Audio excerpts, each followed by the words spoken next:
Hi and welcome to this Blueberry Markets video update with me, John Kibler, Head Currency Analyst.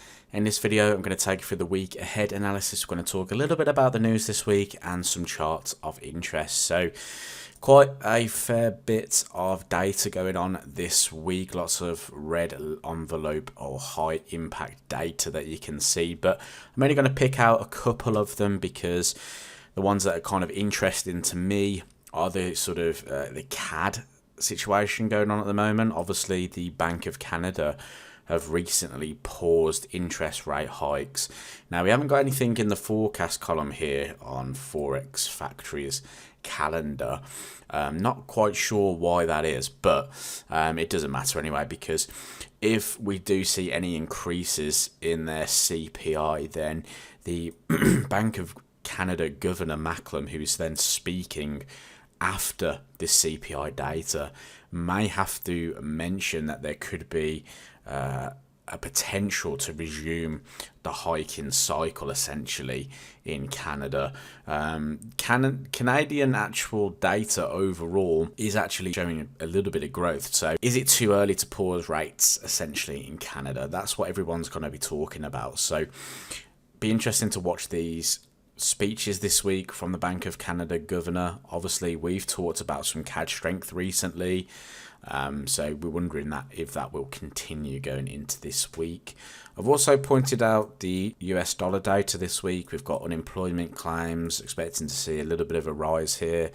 That would be what the Federal Reserve want to see. They see this as a side effect of hiking interest rates. They want to see unemployment claims go up. They want to see the employment or the labour market suffer slightly, just to show us that things are starting to change in the economy. So be interesting to see how that also plays out. Then we've got a huge amount of PMI data, manufacturing and services, out of Europe, UK and US on Friday. So we'll discuss that in a little bit more detail later in the week. Going on to the strength meter then, so we've actually seen some huge changes on the strength meter. Aussie, which we were talking about being at sort of -5 figures, all the way up to 0 now, so it's starting to show that strength. The dollar's gone from 0 to -5, however we have started to see a little bit of a comeback towards the end of the week for the US dollar.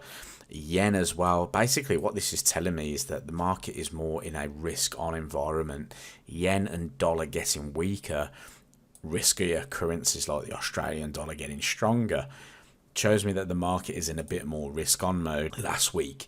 Whether that continues into this week, again, would be a different story, because the technicals aren't kind of giving us a similar picture to what the underlying strength meter is showing us. And the reason I'm saying that is because we talked about the US dollar index this week. I would assume that if the dollar was going to continue to weaken, we would have traded through the 100 spot 83 lows and we would be making our way down to $99. Now that could still happen.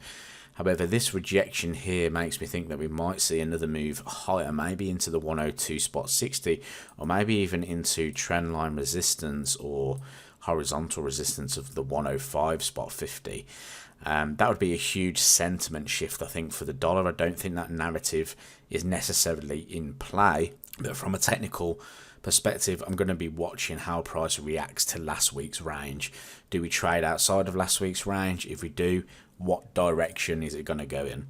The reason why I'm saying this as well, if we look at across major currency pairs like the euro US dollar on the daily time frame, for instance, we breached the 1 spot 100 area. If we look left, we tried to take out this previous swing high.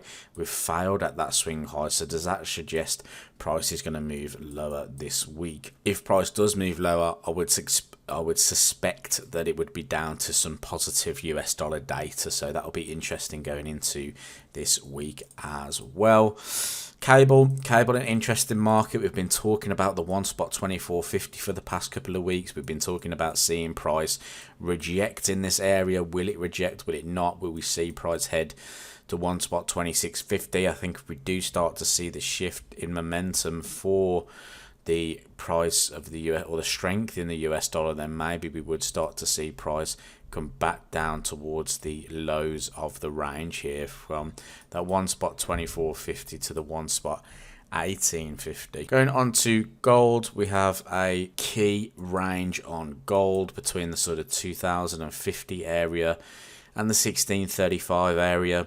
We were talking about gold coming and reaching the highs of the range due to the US dollar weakness. Again, dollar index at that point where it could go either way, and I think that's what we need to be kind of looking at going into this week. Are we going to see a sort of shift in momentum here, and does that cause, if the dollar gets stronger, for instance, does that cause the price of gold to start to trade lower, or are we going to see another move back up towards the highs, maybe even to the high point of the range at 2080?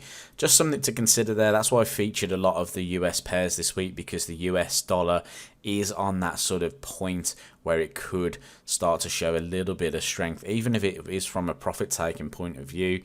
And if it does, then we could see some interesting developments in the market. Thanks for watching the video update. If you enjoyed it, please leave it a thumbs up.